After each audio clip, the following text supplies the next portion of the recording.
Casey Mears, welcome to the Pre-Construction Podcast. Thank you so much, Gareth. It's a pleasure to be here. Thank you for having me as part of your podcast today. I am buzzing to have you on the podcast. We're doing like a mini series. I think I mentioned to you before. We're doing a mini series talking about data centers, and who better to get on to discuss about the power solutions of our data centers now and in the future is yourself. So really looking forward to this. And probably the best place to start, Casey, is you were at Yoda recently. It's a big conference when it comes to data centers and power solutions. How did that go, and what were the lessons learned? The conference was great. There's a lot of fabulous people there, and power was undoubtedly the main topic of the conversation, along with some other recent data center conferences that I've been to and some others out there that I haven't been to.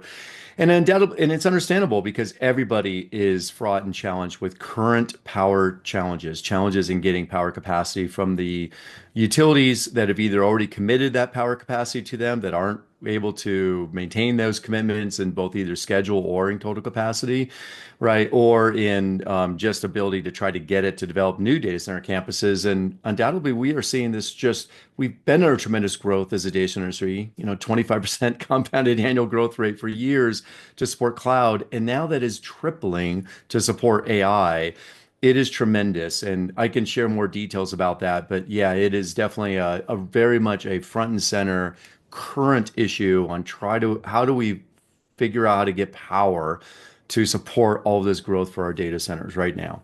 Yeah, so the 25% compound year on year, I mean, we weren't exactly keeping up with that. We were kind of running out of road with that. Now that it's tripled, I mean, what sort of problems will arise from that? Because there's no questions. We need the data centers and we need them powered. Yeah, I would even back up and say without AI, we would hit these roadblocks. Yeah. And let me explain a little more, right? Before AI was on, we already had somewhere in the order about 150 gigawatts of new demand project that data centers were requesting. Okay, 150 gigawatts. Put that in perspective, that is bigger than the three biggest utilities in the entire United States in total. Wow. Okay. Right, that's right. Right, like right now, it's an impossible ask even just to support cloud growth. And so, the current numbers show that really as an industry, we've grown from about 3% to as much as about 9% of the US's total power demand. Now, that's still not a publicly available number. It's a number that was shared with me and a few others in a meeting I had with the White House and the Department of Energy recently, but the numbers are far greater than what we even had anticipated or known as an industry. Now we add cloud on top of that, which is definitely adding an incredible hockey stick of growth. And those projections again will far exceed the just from our industry alone, what each of these large utilities can support are currently supporting to the entire customer base, not just data centers. And then we had all the other electrification efforts, right? We've been reshoring factories in the US over the last 2 to 3 years, building new battery plants, new car factories. We're reshoring chip fabs. Right, that's a great national security asset that, the CHIPS Act that was passed about 3 years ago is really pushing forward. These are all good things. Plus, we have all the other electrification efforts. Data centers are the original electrification effort, right? We electrify everything for every industry. That's why we're growing. We support every industry and making them more efficient. But we also have all the electrification of transportation, the electrification of mining, the electrification of oil and gas and steel and aluminum manufacturing, cement manufacturing, et cetera, all of that. And so what I meant when you answered your question earlier is that we were already hit walls. We're already hitting walls in just the availability of diesel standby gens, of transformers, of large transformers and other switchgear. We were already hitting those walls even before the AI kind of rush, or new demand really got hit. And we're already hitting those walls with our utilities and what they could bring us as far as capacity. And so now we have the AI, new loads on top of that. And we can dive into how this is challenging for the utilities, which I think we should. But the reality is, it is, in my belief, it's insurmountable. We have to completely change how we build and go about developing data centers. The industries will not be able to support us in how we have been doing it. So we have to evolve and get out of that same conventional way of approaching it that we've done for the last 3 decades. Yeah, no doubt about it. And you mentioned the utilities there. Is the problem where the utilities are and where we're looking to build the data centers? Is it the transmission lines? Is it the source? Should we change the source completely? Yeah, the easy answer is yes. But to break it down, it really comes down to transmission capacity. We've been adding solar generation and wind predominantly in the US at a tremendous clip, and in part because they're by far the lowest cost ways to generate electricity. They have very little risk, they're easy to develop and quick to develop, unlike say nuclear. If we look at the last nuclear power plant built in the US, there's only been one since 1980. It just got, opened up last year. It went from 14 billion to 37 billion dollars, and it's from its first initial estimate of budget. Imagine managing a 14 billion dollar budget and then telling your boss, "Well, it's only going to be 37 billion." And it also, took about, twice as long to build. So, that, and it also bankrupted Westinghouse, one of the largest electrical conglomerate companies there is in the world. So, it's not easy building nuclear power plants. And of course, coal won't be built anymore. Let's hope not, because, natural gas is cheaper, it's way cleaner, and it does a lot more benefit to the grid. And so coal's been declining for a long time. Nuclear's been staying flat. Hydro's been kind of more or less staying flat, but very difficult probably to build new, hydro. So really all we have left at this day and age is really going to be, call it possibly small modular nuclear reactors, but that's still years away. And again, still at all those risks of permitting and regulatory challenges, local permitting. And or it's natural gas, or it's really wind and solar, but we got to get it to where our data centers are. And building transmission lines is incredibly challenging. It's been declining for over really 20 years since Congress, 20 years ago said, that electricity transmission lines should be locally locally regulated. To me, that was a bad move, and that's really going to be part of this new Congress and administration coming in. They want to keep that locally regulated, so it's not going to improve it. It's up to each local, each one of those 5,000 utilities to create their own plan for demand and develop their own transmission line plans and transmission lines for their own local jurisdiction and utility need, and then get that permitted through their own local jurisdictions for every city and county. So hence only 251 miles of transmission lines got built last year.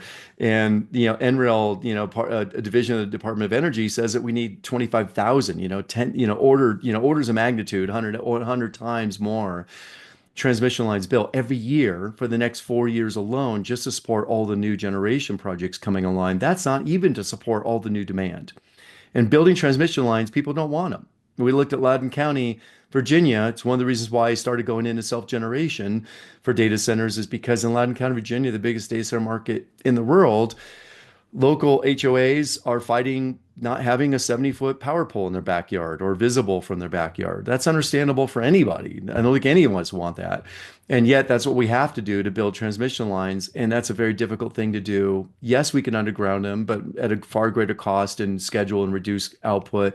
Yes, we can repower them or reconductor them to get more capacity out of them, but that's also, it has limits and, and takes time and money. And so really it's building new transmission lines. So that means, the easy answer is either we have to self-build our own power plants because we can't build those transmission lines fast enough, build the power plants at our data centers, or move our data centers to the power plants. So that's a long-winded answer to your question. Because you're a big believer in on-site power solutions as well. I mean, you said there about the transmission lines, there's massive problems and massive costs. Talk to me about the on-site solutions.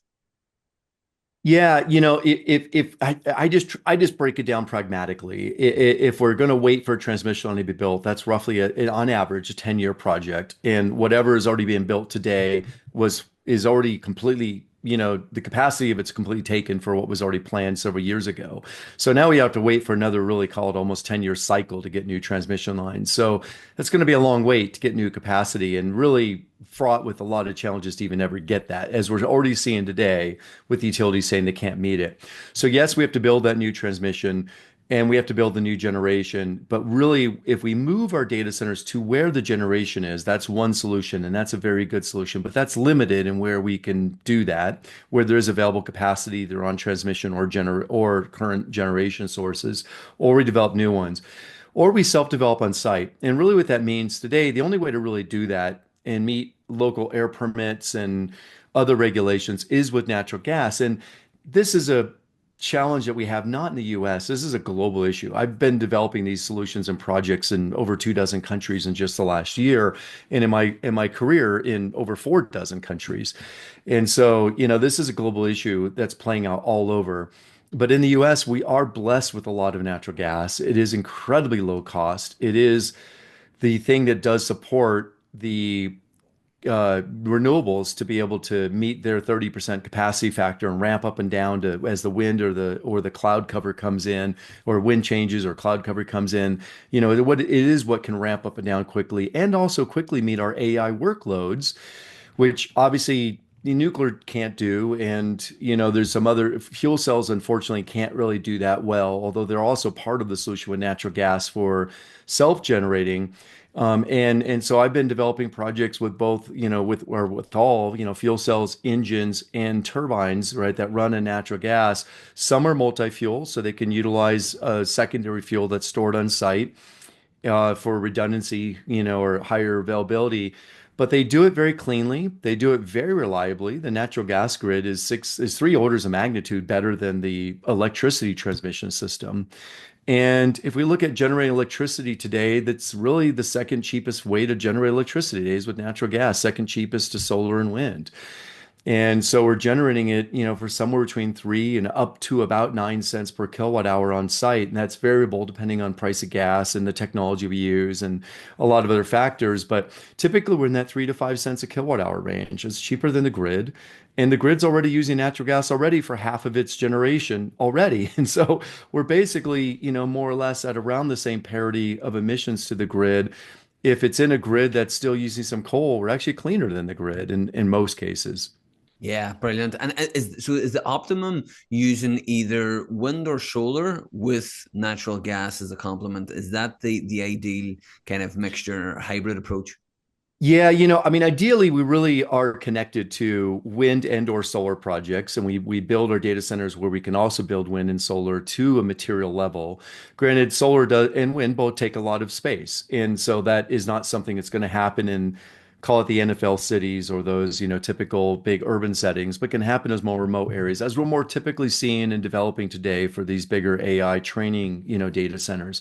And so we can put, or co-locate, as I call it, right, our data centers with the solar and wind developers. So those are projects I'm working on as well. I'm working with multiple renewable energy developers to help co-locate those data centers and renewable energy projects together. The renewable energy projects are having just as hard of a time or difficulty getting interconnected to the transmission system as data centers are in other loads. So when we co-locate the generation and the loads, we actually mutually gain from that, right? Each person. But we also gain when we are connected to grid because ultimately, at least eventually, because we can also supply some of this capacity that we're self-generating either with natural gas, wind, or solar, right? Or SMRs in the future, or whatever else it may be in the future, right? And we can also now supply that to the grid. We could be a net beneficiary to the grid. And two of the projects I've worked on recently have done that.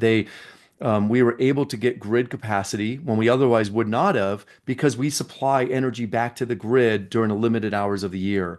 And a lot of utilities have this, need where they're, they may have capacity in the transmission lines for some of the year, but not all of the year. So if we can supply them we can put generation on site and we can support our own needs for some of the year and also be able to support some of the either taking that load off the grid for some of that year and or even supplying some energy back to the grid for some of the year, we solve multiple problems. We make the utility happy. Granted, we also meet our needs, and we can get that transmission capacity sooner. And so what I've been really focused on is creating what I'd say more creative solutions that are holistic, right? And looking at the whole thing. And if we just throw a temporary bridging power plant at a data center to just meet short-term needs, one, we're paying for two power systems, a standby diesel system and a full-time, temporary system that we're paying 100% for both. Yeah. And yet that bridging solution can run 8760.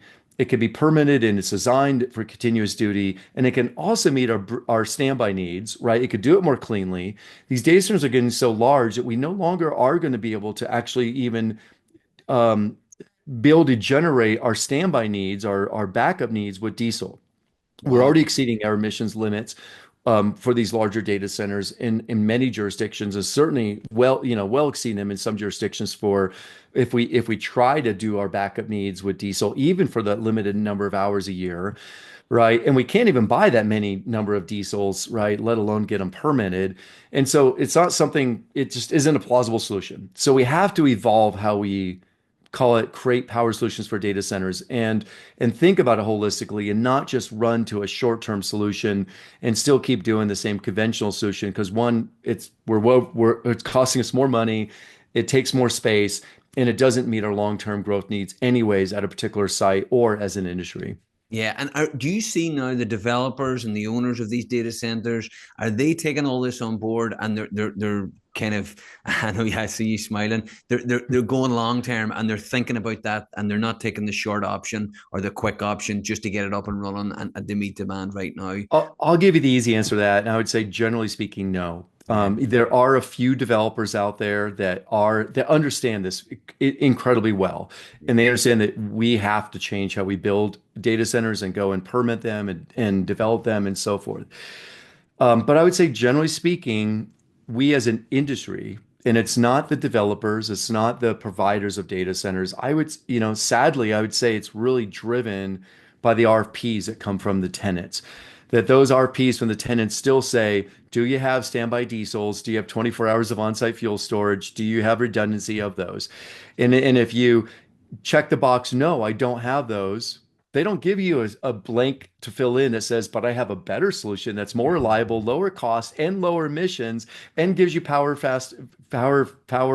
more capacity faster to meet your needs. If you could fill in that blank and tell them I have a much better solution, that'd be great. But the RFPs don't. So everyone is afraid to not, just do the exact same solution that we've been doing for the last 3+ decades, which doesn't meet our forward needs. And really, that means that our tenants have to change in their thinking and not keep doing the same procurement model that they've been doing. And that is where the change has to happen. Now, developers can develop something different and they can offer it up.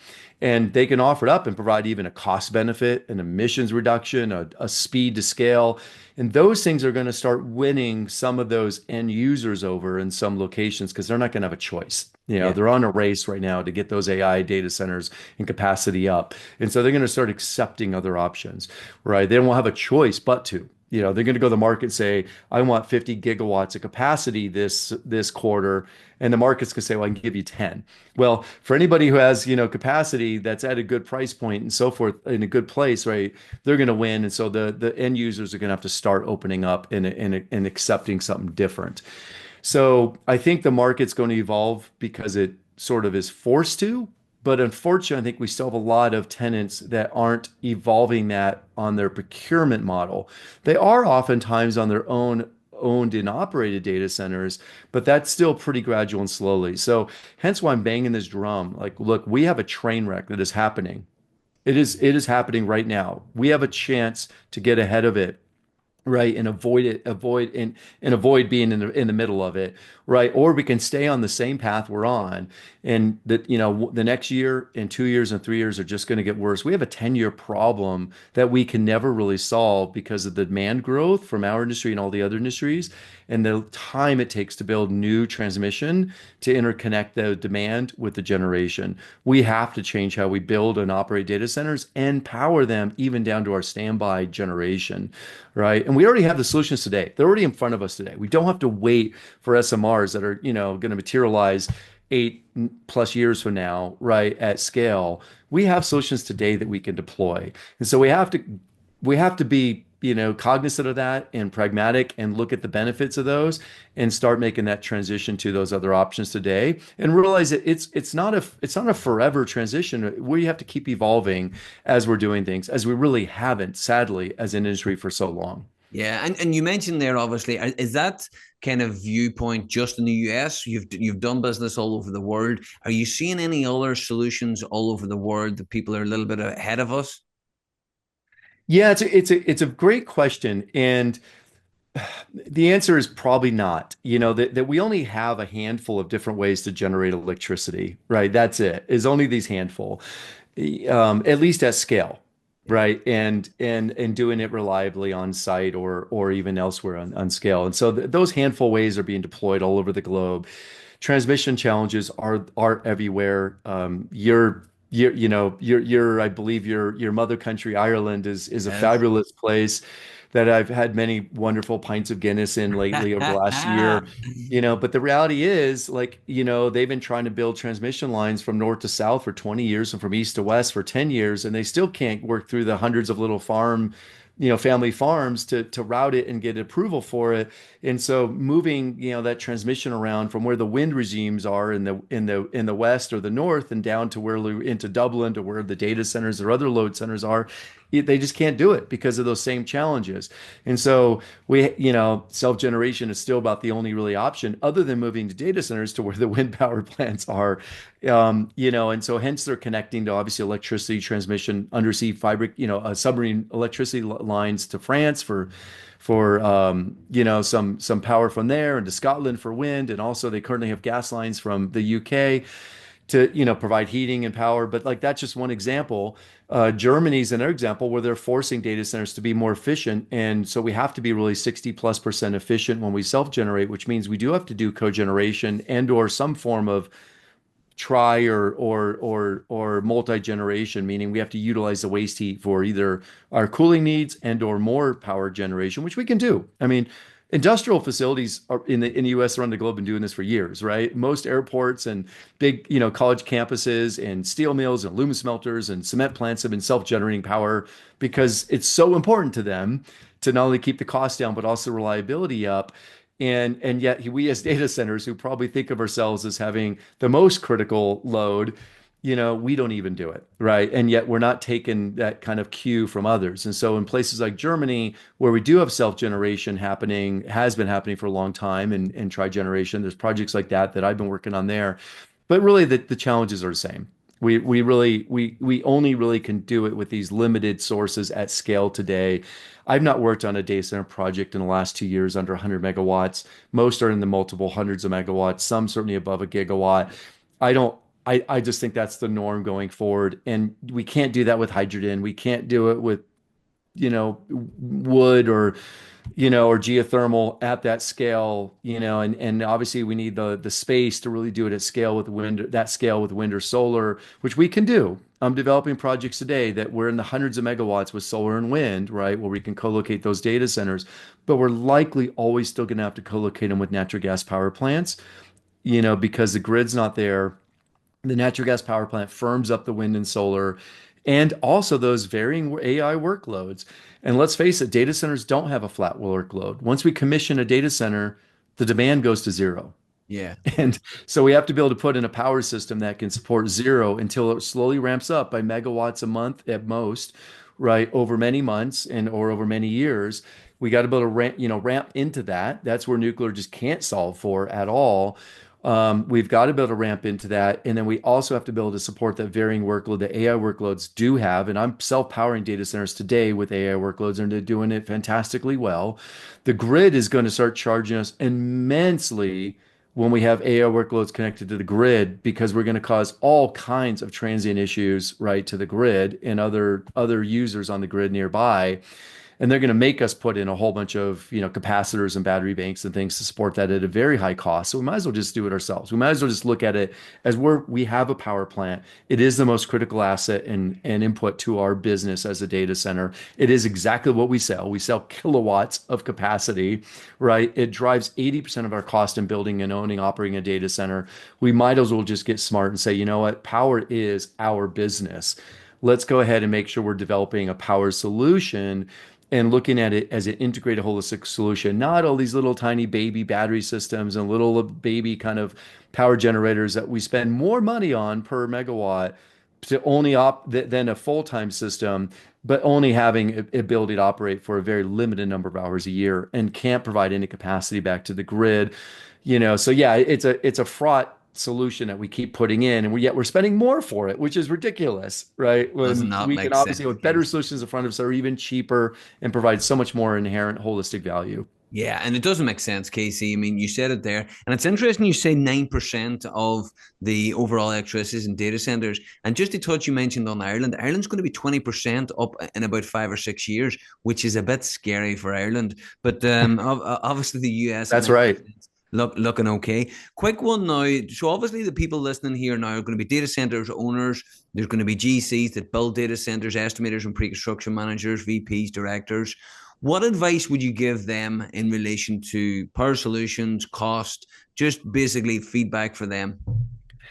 Yeah, I would look at it as well, maybe there's probably a couple different ways I can answer that, right? One is um, when you look at your standby diesels, you're spending, installed costs somewhere between, let's just call it, a thousand to 1,800 per kilowatt, for that, depending on its tier two, tier four, and how it's installed and where and all that stuff. We can buy natural gas generators between, basically about 500 to about 1,000, right, a kilowatt, and so far less expensive. And so if we look at putting those in as a bridging solution, and then they become our standby solution, we don't even need the standby diesels. We're tapping into now a supply chain that's an industrial supply chain that's supporting 100% of the grid's electricity load, not just our, less than 10% of the electricity load. And so we have a far bigger supply chain. It's far more robust. We can build a much better robust system. We don't have as much of, call it, unusable capacity with all these little tiny blocks at 10 megawatts each or 12 megawatts each one with its own little redundant, standby, generator. We can build it in bigger blocks. And now we have much less, call it spare capacity that is underutilized, right? And we think about capital as a construction manager, what are you doing? You're managing a budget and a schedule, right? And a bunch of workers to get a job done. Well, what if you can now utilize that CapEx much more efficiently, right? And you can now reduce your a portion of your biggest CapEx spend, the electrical system, and reduce it because now you put in a much more robust generation and energy storage system that is now more centralized. So you don't have all this kind of inherent redundancy spread all throughout the system and all the different inherent redundant transformers, everything else that are underutilized. There's capital that is being wasted because it never really gets utilized. And now we can integrate that at a higher level. We ultimately reduce your budget, we reduce the CapEx. We provide a lot more inherent value back to the project over its life. And right up front, we de-risk the project because if that utility committed to you to bring capacity and all of a sudden they say, now we can't do it, as we're seeing over and over happen again everywhere in the globe. Right now, you've de-risked it because you said, no problem. I can self-generate because I put in a system that is clean enough and I can permit it to run full time. And it'll run full time. And it's my exact same system that I'm just simply, once you're here, grid, great, no problem. You're here. I'll just switch over to you. We'll shut those gens down. And now they just simply they just turn on instantly when I need them to turn on, should you fail, grid, when you fail, right? And I already have now a orders of magnitude more reliable fuel source. I don't have to sit here and say, what happens when we have a storm Uri in Texas that shuts down the grid for, an extended period of time. And everybody now is calling for diesel refuel supplies. And guess who's going to get first dibs of that? Hospitals and police stations and other truly critical workloads, not data centers. And when we have, you call up in Dallas, you have, whatever it is, 10 gigawatts of data centers. When they all call up at the same time to get a diesel refuel supply and you got icy roads, guess what? It's not going to happen right away, especially at the scale we're at. You think about it, you put in a gigawatt data center, how many diesel trucks is it going to take to bring a refuel supply? Whereas those pipelines are going to stay operational and do, right? Texas made a bad regulatory change or decision a few years back that allowed those pipelines to shut down in Uri, which was a bad regulatory decision, right? That was allowing the market to be too free, and they recognized that mistake and they reversed that, right? And natural gas pipelines are federally regulated, so hence the federal government actually can go ahead and do things to get federal gas pipelines put in quickly and managed and so forth, and hence why we do have good gas pipeline infrastructure in the US. But now why we're having this dwindling, transmission capacity. And that really is going to take, a Congress to reverse what they did years ago, where they really wanted local control. We have to think about our electricity transmission lines. They're a national asset. They're federal. They cross state lines. So, anyways, that's a longer-winded answer and going extended. But I think we have to rethink how we're building and operating data centers and not think about just sort of throwing in a temporary solution because we're just spending more money. We're to solve for a very temporary need when we could have spent less money up front to solve for a better permanent solution. Yeah, long term strategy, 100%. And the new government now just elected, once they get in January, do you think they'll be good for what you're trying to do? Generally not. The new administration, I think, actually is going to make it worse, at least for some period of time. And in part because they're going to change everybody in the Department of Energy who's been very focused on solving for power problems and also to support AI workloads. This current administration very much understands the value that data centers and AI has to our national economy and also national security. And they've been very much working with industry, folks like myself, and also utilities to work through the solution and have been very good about opening up public lands to build new transmission lines as well as new power generation, right? And so the new administration has talked about really this, opening up for drilling. We don't need more natural gas. Natural gas is already it's been at historic lows and it's stayed at historic lows for a very long time. You look at the price of natural gas has been incredibly flat and low for a long period of time. It can't go much lower before basically the wells just shut down. They're no longer economic to even operate. So can we make the price of gas go a little bit lower by adding more supply? Sure. And can the new administration probably open up a little bit of new supply? Sure. But it's not going to really change anything. We already have enough supply. We have more than enough supply. Sadly, we're flaring natural gas because we have too much supply, and so we're wasting it, right? And so because the price of gas isn't high enough, because there is more supply than there is demand, at least in the US. This isn't true everywhere, but at least in the US. So that's not a we don't need more natural gas. Oil is, not going to help because we don't generate electricity with oil pretty much, at least nowhere in the US and almost and hardly anywhere in the world anymore. So that's not going to help. And oil is a global commodity, and so its price is set by that. Can the new administration help with establishing more electricity transmission? Probably they're going to hurt it because they're very focused on having local government make those decisions. And local government, if we leave every city and county up to decide on a transmission line that doesn't benefit them, but benefits a data center in a county over, they're never going to approve it, right? Their constituents are not going to be, why would I want these 80-foot power poles that I'm looking at out in my backyard when that doesn't do me any good, right? Yeah. And so I don't think that's going to help. We need a federal government that's going to very much be focused on looking at our electricity transmission system as interstate highway. So I don't see that helping much. The new administration they did not work with this industry, the tech industry really at all, at least from my viewpoint. And I did not see him really working with data centers at all. Now, data centers are such a big part of the US economy. We had 2.5 trillion to the US GDP that really, I don't think any administration has a choice but to really look at our industry now. We employ well over 500,000 people in the US. If you look at the construction trade, certainly well beyond that, into the millions.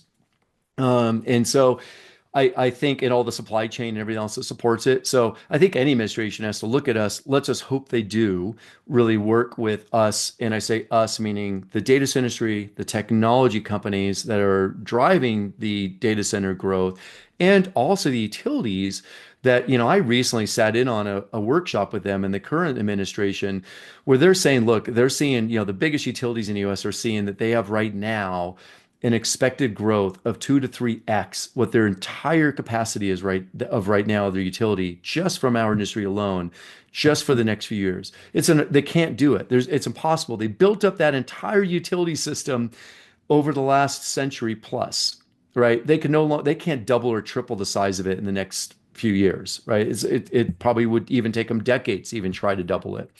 So we don't have a choice, is kind of my wake up call to the industry, but to look at self-generation and co-locating with generation and to really look at how do we self-solve for transmission solutions because it is, and working with our utility partners in doing that and really working with them, not just telling them, hey, I want this much capacity, but sitting down with them and say, well, how can we work together? How can I help you, utility, to either bring, to build that capacity or to help you with that peaking load you have, an issue you have? I think we don't have a choice, but we're going to have to do that.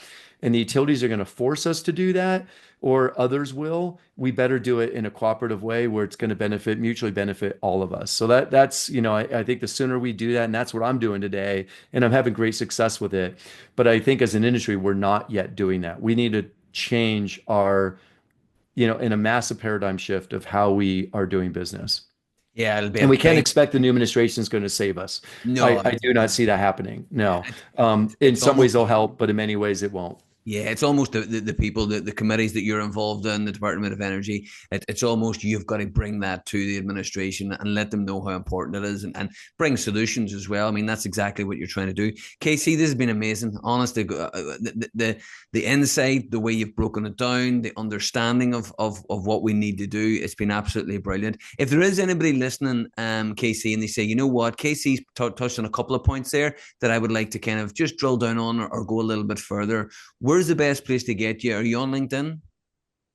I am definitely on LinkedIn at Casey Mayers. That's Casey Mares, and certainly also at Megawatt Consulting. I think we don't know all know how to spell megawatt, and so megawattconsulting.com is another way that you can reach me, or Casey Mayers at Megawatt Consulting, and certainly be happy to help. I'm looking forward to really helping this industry to, not just with the short-term power need, but really evolving so that we can be a cleaner, more efficient, lower cost, industry going forward, and really working with our utility partners and government partners to really help, create the solutions of tomorrow that we desperately need today. We can't sit around and wait. We have a massive growth opportunity that we're in right now. This is a once in a lifetime growth opportunity, and we're blessed to be part of this industry and helping to make it happen. And I want to help enable that to happen and see it happen. I'm working with a lot of people in the industry to make that happen and see it happen. And the solution's already in place. We're already operating. They're already doing it. Like, we don't have to sit around and invent solutions. We just have to go and implement them. And I've already done that. I'm ready to do it for others and help others do it. Brilliant. Absolutely fantastic. And I think we've got to have a follow-up episode, maybe in 8 or 9 months, just to see how the new administration are going and see if they're putting the right things in place. That'd be great if you could do that. Yeah, absolutely. And I look forward to working with, the new administration, and certainly as I have with several of the past administrations already, both Republican and Democrat. I just care about that we do the right thing as a country and the right thing as an industry to move us forward. I care about, all those aspects, and it matters for both the short term and the long term. And we have to think about it in a long term basis, because we have to live with whatever we build today, right, for decades to come, and the impacts of those. And we want to make sure we're doing it in a way that's really, smart, not just a short term kind of whipsaw action. Yeah, and long term it'll save us money, because the more short term solutions you make, the more the more expensive. Absolutely, couldn't agree more. Casey, it's been wonderful. Thank you very much. Really looking forward to our second one already. Thank you, Gareth. Me too. Yeah, appreciate it. Appreciate having me on, and I look forward to continue to listen to your podcast.